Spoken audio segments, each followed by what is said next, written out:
Corbett tiger reserve के साथ ही एक छोटा सा गांव है सिमली के नाम से। सिमली में एक व्यक्ति रहते हैं रणवीर सिंह नेगी के नाम से।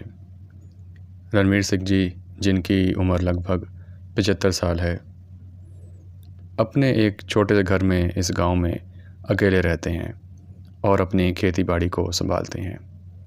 इनकी जो बाकी फैमिली है ये एक साथ गांव में कुछ ही दूर रहती है, क्योंकि वहाँ पे बच्चों के पढ़ाई के मामलात हैं, वहाँ पे स्कूल अच्छा है, तो ये खुद यहाँ पे खेती बाड़ी का काम देखते हैं और अपनी फैमिली को इन्होंने कुछ ही दूर गांव में रखा हुआ है ताकि बच्चों की अच्छी से पढ़ाई हो सके और वो अच्छी ज़िंदगी बना सकें।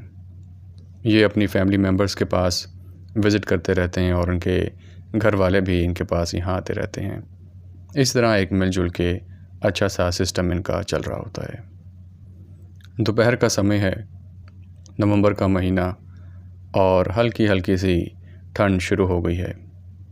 सिमली में गांव में एक परेशानी छाई हुई है और इसके आसपास के गांव जितने भी हैं वहाँ भी एक परेशानी जो है वो मंडला रही है, क्योंकि यहाँ पे पिछले कुछ अरसे से एक आदमखोर बाघ का डेरा है, बसेरा है। इस आदमखोर ने इस इलाके के आसपास सभी जगहों पे अपनी दहशत बनाई हुई है। अपने गुर्राहट से, अपने वारदात से, लोगों के ऊपर हमला करने से, उनको पकड़ने से, जकड़ने से एक खौफ बन गया है ये आदमखोर। जहाँ भी गुज़रो, जिस गली से, जिस मोहल्ले से, जिस खेत से, जिस आंगन से, इसी आदमखोर की बस किस्से सुनने को मिलते हैं और इसका डर और खौफ लोगों में बैठा हुआ है। इस दोपहर के समय में अब रणवीर सिंह जी अपनी जो वहाँ पे पंचायत होती है उस पेड़ के नीचे सब इकट्ठे हैं और बस इसी मौजू पे बात हो रही है कि इसने आजकल कहाँ दहशत मचाई है, आजकल लेटेस्ट इसकी कहाँ पे मौजूदगी है और ये आजकल कहाँ पे अपनी कार्रवाई कर रहा है। तो उनके गांव के ही एक दोस्त हैं, भाई हैं, वो बताते हैं कि अभी 2 दिन पहले ही इसने अपना आखिरी निशाना बनाया है बरिंदर सिंह जी को। बरिंदर सिंह जी जो कि 72 साल के थे, ज़ईफ़ थे, बूढ़े थे और अपने खेत में काम कर रहे थे। सुबह अपने घर से निकले, अपने खेत में गए, काम शुरू किया, लेकिन दोपहर का समय हो गया तो ये वापस नहीं आए दोपहर तक खाना खाने के लिए घर पे। तो लोगों को परेशानी हुई, इनके घर वालों को परेशानी हुई और इनके घर वाले जब खेत की ओर जाते हैं, क्योंकि आदमखोर का यहाँ पे डर तो है ही, एक झुंड बना के जाते हैं कुछ गांव वालों के साथ, तो उनको वहाँ पे बरिंदर सिंह जी की एक जगह पगड़ी मिलती है जो सर पे कपड़ा रखते हैं, एक जगह इनसे औजार मिलते हैं जो खेतों में काम करने के काम आते हैं, वहीं दूर इनको खून के निशान मिल जाते हैं। हर जगह खून फैला हुआ और वो खून की बूंदें आहिस्ता आहिस्ता जो कि खेत की ओर जा रही हैं, अंदर गहरे खेत की तरफ। आगे बढ़ने पे अब सबको आइडिया तो हो जाता है कि इनको लाजमी बाघ ने अटैक करके मार दिया है। हिम्मत करके जब आगे जाते हैं तो वो आदमखोर, वो शैतान गुर्रा रहा होता है और उसको जब आइडिया होता है कि लोग उसके शिकार के करीब आ गए हैं और उसको परेशान कर रहे हैं भोजन करने में, तो वो ज़ोरदार धाड़ता है कि बस सब उल्टे पाँव दौड़ जाते हैं और वो आराम से अपना भोजन कर सकता है।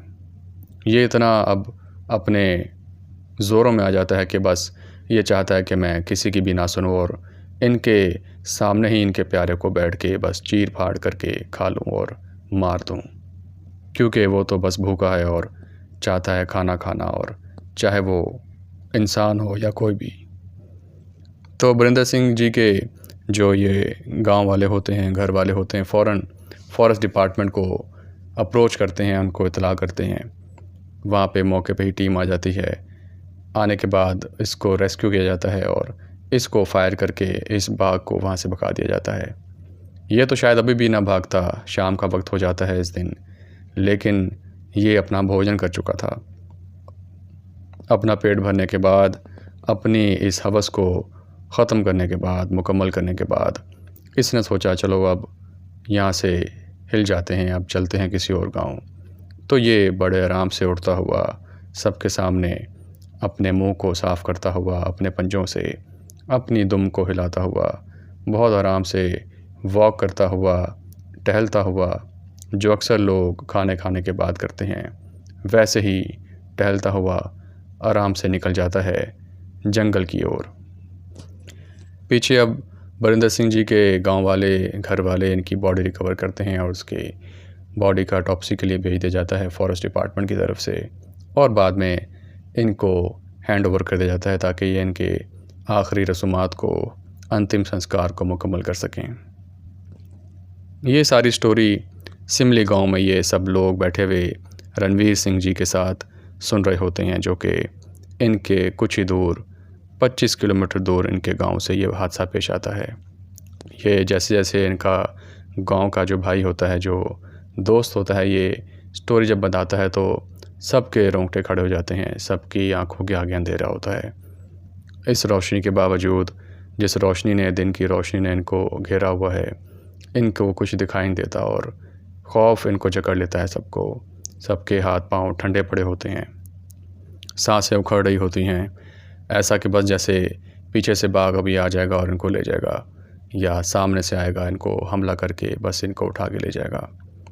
रणवीर सिंह जी और उनके बाकी गांव वाले ये हादसा सुन के बस सब परेशान होते हैं और इनको समझ नहीं आ रही होती कि आखिरकार ये शैतान, ये आदमखोर, ये हैवान कब पकड़ा जाएगा। और इस तरह के किस्से जो बरिंदर सिंह जी के साथ हुआ, जो कि इनसे कुछ दूर रहते थे, औरों के साथ हुआ, ये हादसात ये कब ख़त्म होंगे और इनकी ज़िंदगी कब वापस सुकून में आएगी, कब अगला निशाना कौन होगा, कुछ कहा नहीं जा सकता। और किसकी गिनती कब ख़त्म हो जाए ये भी अंदाज़ा नहीं लगाया सकता। ये पंचायत इनकी ये एक महफ़िल दोस्तों की, सज्जनों की मुकम्मल होती है। रणवीर सिंह जी अपना काम मुकम्मल करके बस सब अपने अपने घरों में आ जाते हैं शाम में। सब जल्दी अपने घरों को दरवाज़े बंद कर लेते हैं जैसे ही शाम होती है, बल्कि शाम होने से पहले ही, अंधेरा होने से पहले ही, जब हल्की हल्की लाली होती है, बाकी अपने पानी वगैरह भर के घरों के अंदर खाने पीने का इंतज़ाम करके बस दबक के बैठ जाते हैं। अब किसी की भी हिम्मत नहीं होती कि रात के समय इस पूरे आसपास एरिया में कोई अपने दरवाज़े खोल सके या कोई अपने खिड़की ही खोल के नज़ारा कर सके। ऐसा दहशत, ऐसी खौफ, ऐसा डर, ये इन सब के जहनों में बैठा हुआ होता है।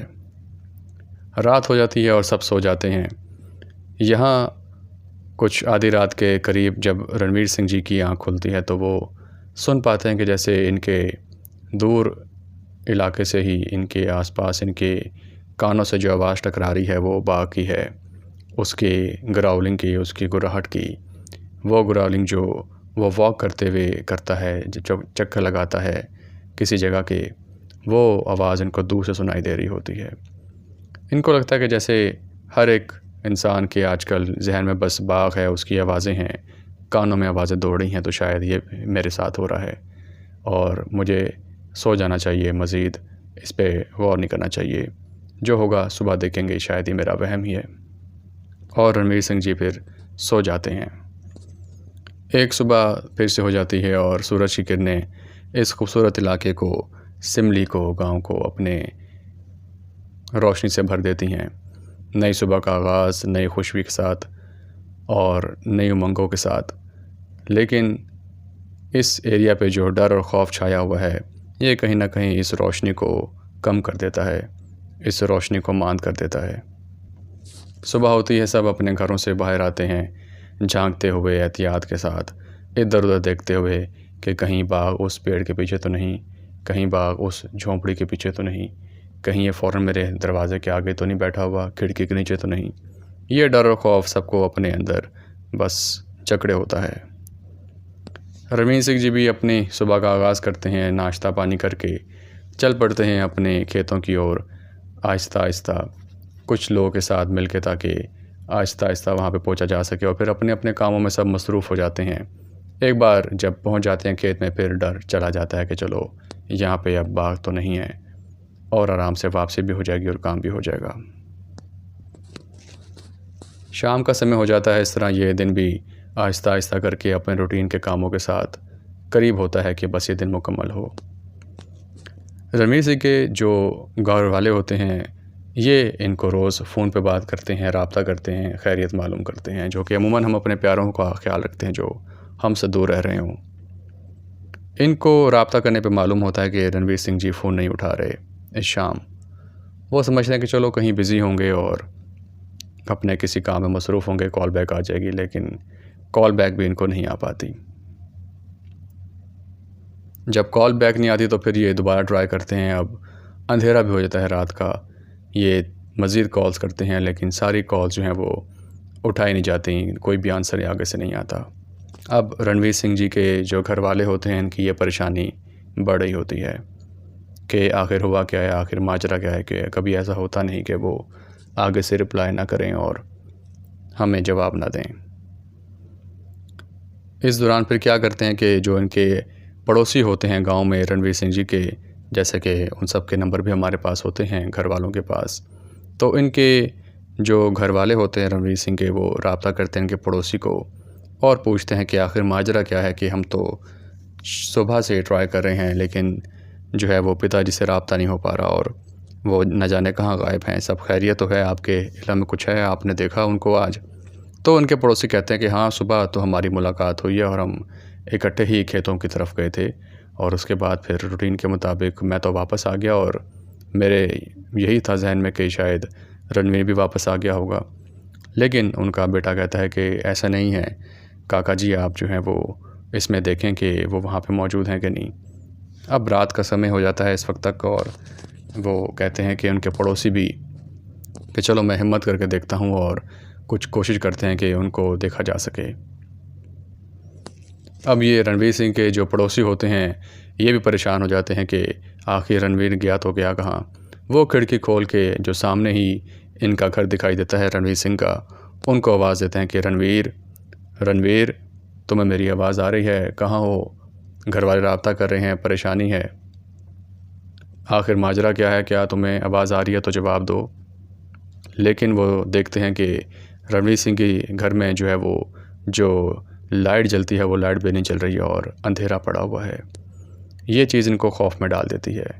इनमें इतनी हिम्मत नहीं होती ये काका जी में, इनके पड़ोसी में, कि ये घर से बाहर निकल के बस सामने ही उस घर पे जाकर देख लें कि आखिर माजरा क्या है, क्योंकि अंधेरा, लाइट जल नहीं रही उस घर की और रणवीर सिंह गए तो गए कहाँ, घर भी नहीं गए, यहाँ भी नहीं हैं।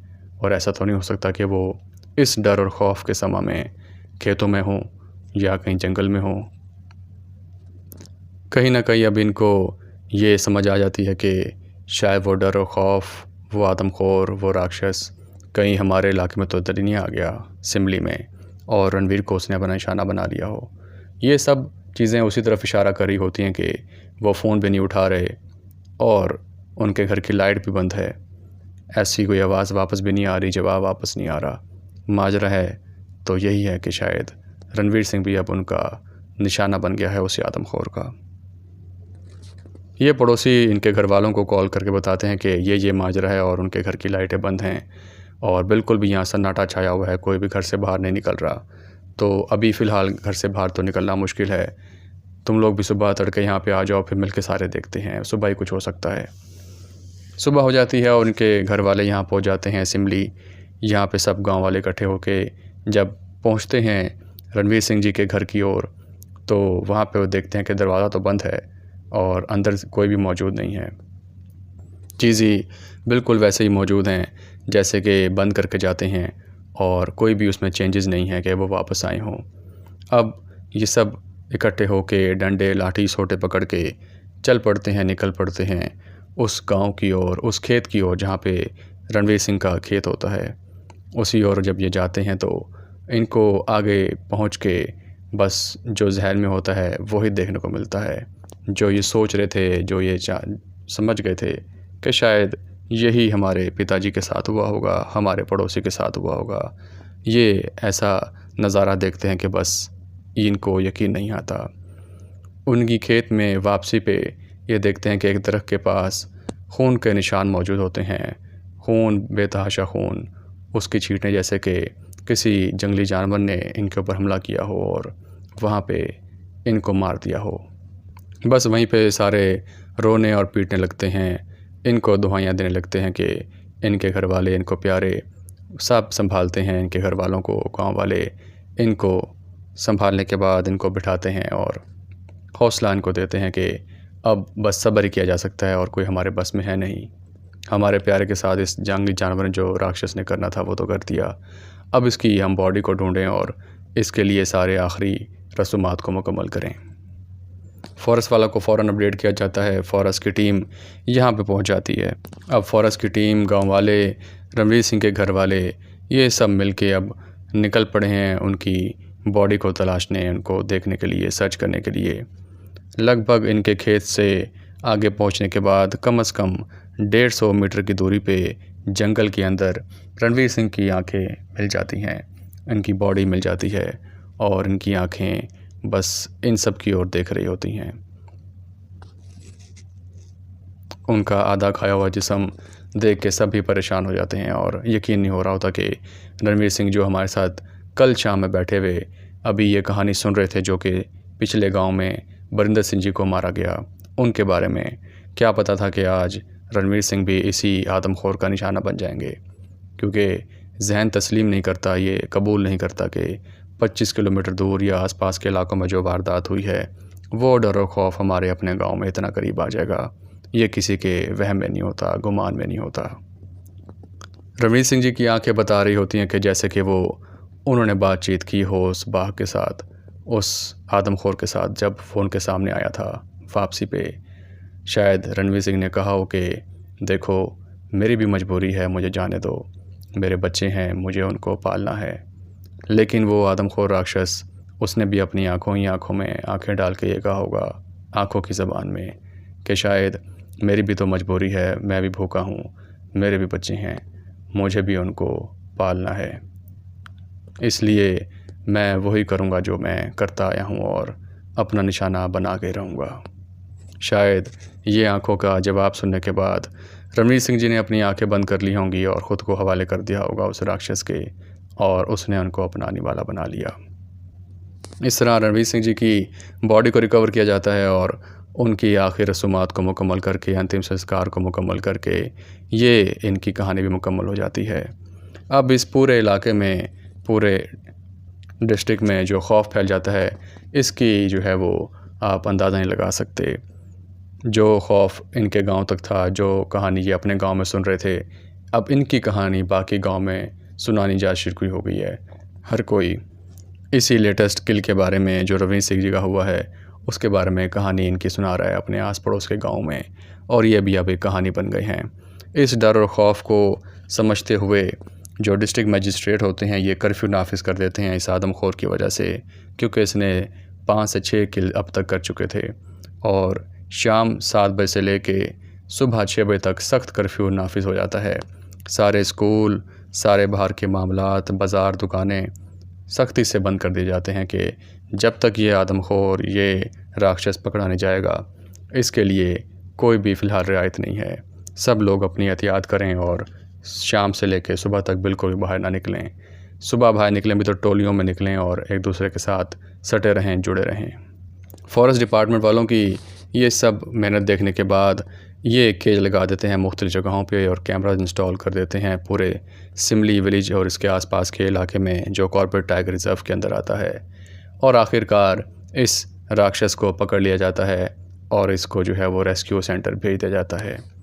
तो दोस्तों, इस तरह से जो परेशानी होती है ये सब गांव वालों की और आसपास के पूरे डिस्ट्रिक्ट की, ये हल होती है। लेकिन बहुत से प्यारे खो देने के बाद, बहुत से लोगों को अपने प्यारों को खो देने के बाद, जो कि बस अब यादों में ही बाकी रह जाते हैं। तो उम्मीद करते हैं दोस्तों आपको हमारा ये आज की स्टोरी पसंद आई होगी। इस तरह की स्टोरीज़ के लिए मज़ीद हमारे साथ बने रहिएगा। अपना ख्याल रखिए। Good day.